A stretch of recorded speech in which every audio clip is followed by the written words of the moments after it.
Hello everyone, welcome to my channel. I am Paniksha Bhardwaj. तो आज के लेक्चर में हम आपका जो एसएसटी क्लास 7 की एसएसटी है उसका हम चैप्टर सेकंड जो है जिसका नाम है न्यू किंगडम्स, ठीक है, इसके हम लॉन्ग आंसर टाइप क्वेश्चंस करेंगे, दैट इज़ एफ पार्ट, ठीक है।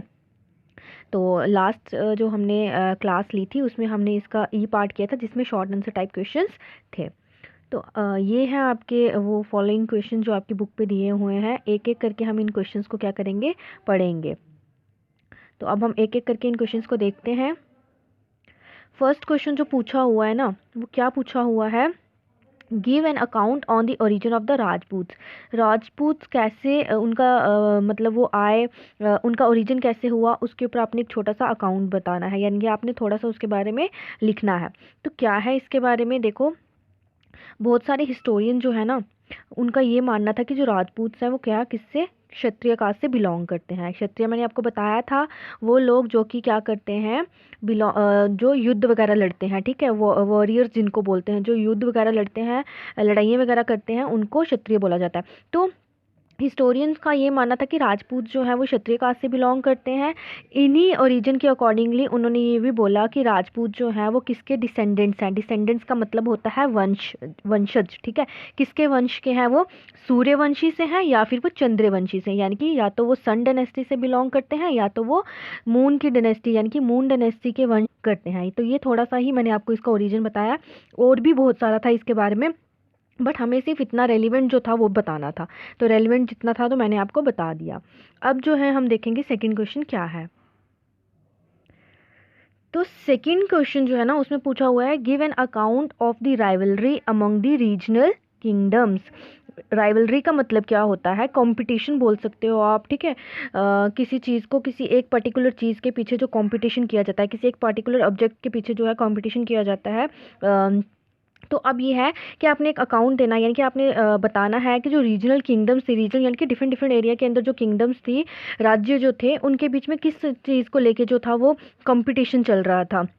तो आंसर विल बी, जो पीरियड था ना, यानी कि जो टाइम था 8 से 10 सेंचुरी के बीच का, 8 एंड 10 सेंचुरी के बीच का जो टाइम था, उस पीरियड में बहुत सारी एस्टैब्लिशमेंट देखेगी किसकी, पावरफुल किंगडम्स की। बहुत सारी पावरफुल किंगडम जो थी इस टाइम पीरियड के दौरान, 8 और 10 सेंचुरी के टाइम पीरियड के दौरान जो थी वो एस्टैब्लिश हुई।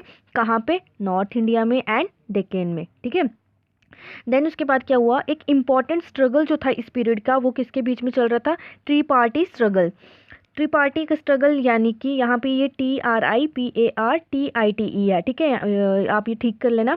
ट्रिपार्टी स्ट्रगल दैट मीन्स कि तीन पार्टीज के बीच में क्या हो रहा था, स्ट्रगल हो रहा था। तीन पार्टीज कौन कौन सी थी वो आपकी, ये थी एक प्रतिहारास, एक थी पालास और एक थी राष्ट्रीयकूटास। ये तीन पार्टीज थी, इन तीन पार्टीज के बीच में क्या हो रहा था, स्ट्रगल हो रहा था।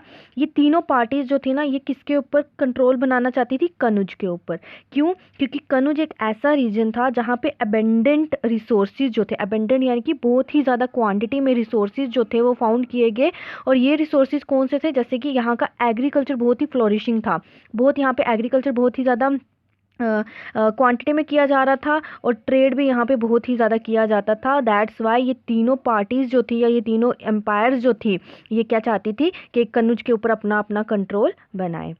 अब हमारे पास आता है थर्ड क्वेश्चन। तो थर्ड क्वेश्चन जो है वो क्या है, write a short note on पालाज। पालाज के ऊपर आपने एक शॉर्ट नोट लिखना है। तो मैंने आपको जैसे पढ़ाया था, पालाज कौन है, एक एम्पायर थी जो कि कहाँ पे रूल कर रही थी, ये बंगाल के थे, ठीक है। पालास जो थे ये बंगाल के थे, प्रतिहारास जो थे वो कहाँ के थे, वेस्टर्न इंडिया के, और राष्ट्रकूटास जो थे वो कहाँ से बिलोंग करते थे, डेक्कन से, ठीक है। आपको ये क्लियर हुआ। वैसे जब मैंने आपको चैप्टर की रीडिंग करवाई थी तो मैंने बताया था। अब क्या है कि आपको एक शॉर्ट नोट लिखना है पालास के ऊपर। आपने पालास के बारे में बताना है कि वो कहाँ से आए, कैसे उन्होंने अपनी एम्पायर एस्टैब्लिश की, कितने टाइम तक रूल किया, कौन कौन से एरिया को अपने अंडर किया, ये सारी चीज़ें हम इसके अंदर देखेंगे। तो जो पाला एम्पायर थी ना वो नॉर्थ इंडिया में फाउंड की गई थी गोपाला के द्वारा। गोपाला जो थे वो इस पाला डायनेस्टी के फाउंडर थे। इन्होंने 750 सेंचुरी में पाला डायनेस्टी को क्या किया, फाउंड किया।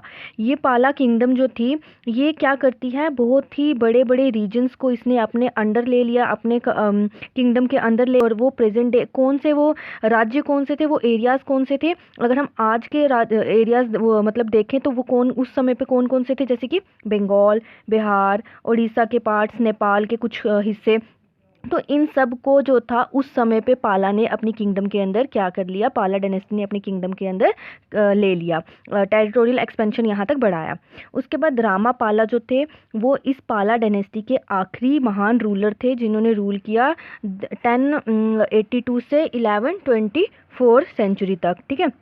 उसके बाद क्या है, ये जो एम्पायर थी इस एम्पायर का एंड हो गया 12th सेंचुरी के बीच में। क्यों इसका एंड कैसे हुआ, जब खिलजी जो थे ना, खिलजी के बारे में आपने सुना होगा, जैसे अलाउद्दीन खिलजी हो गया, ठीक है, जलालुद्दीन खिलजी। तो इन्होंने जब क्या किया, इन्होंने क्या किया उस पे जाके, यानी कि पालास जहाँ पे रूल कर रही थी वहाँ पे जाके अपनी इन्वेजन कर दी, यानी कि वहाँ जाके अपना रूल एस्टैब्लिश कर दी। सो दैट्स वाई पाला डायनेस्टी का 12th सेंचुरी के टाइम पीरियड में एंड हो गया।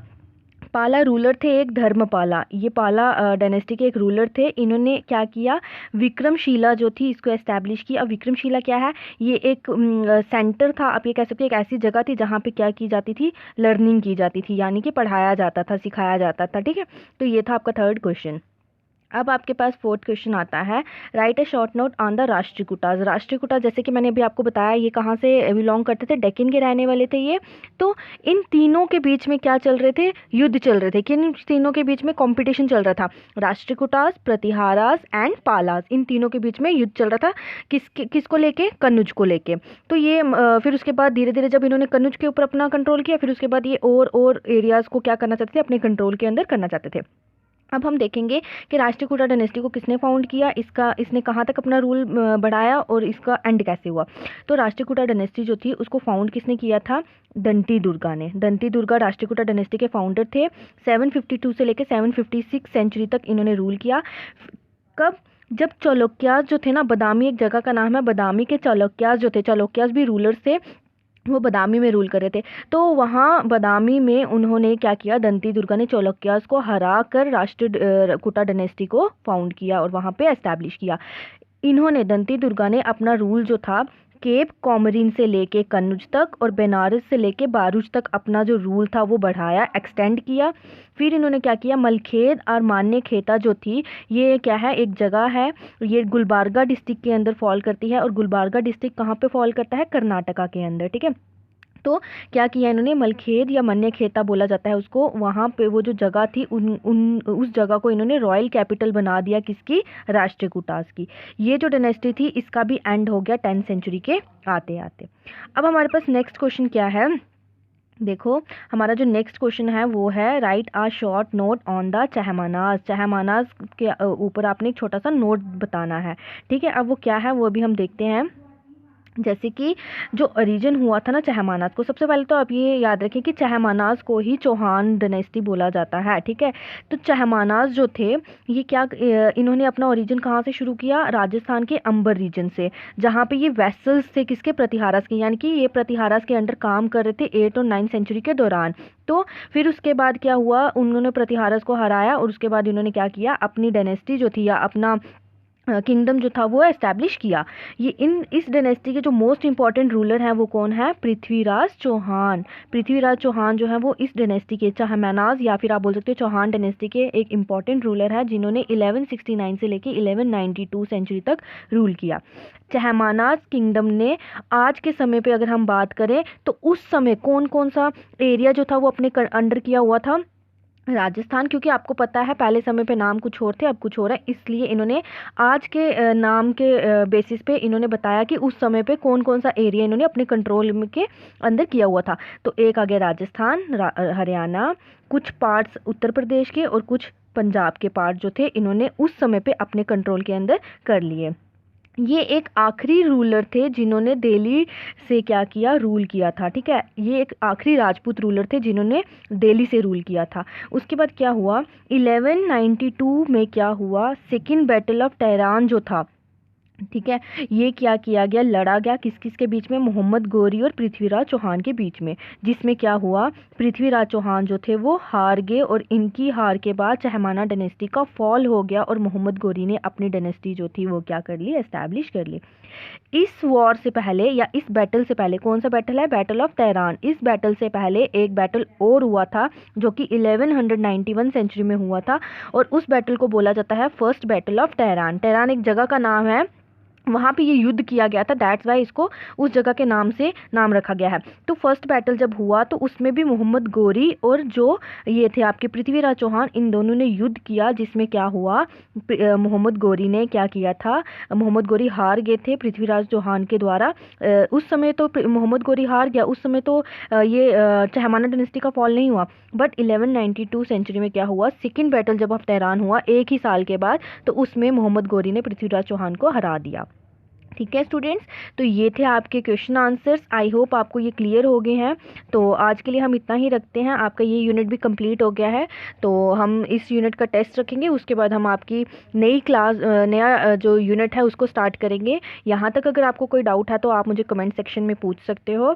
अगर आपको वीडियो मेरी पसंद आई है तो आप इसको लाइक करें, सब्सक्राइब करें, मेरे चैनल को सब्सक्राइब करें एंड वीडियोज़ को ज़्यादा से ज़्यादा क्या करें, शेयर करें अपने दोस्तों के साथ। तो thank you and have a good day.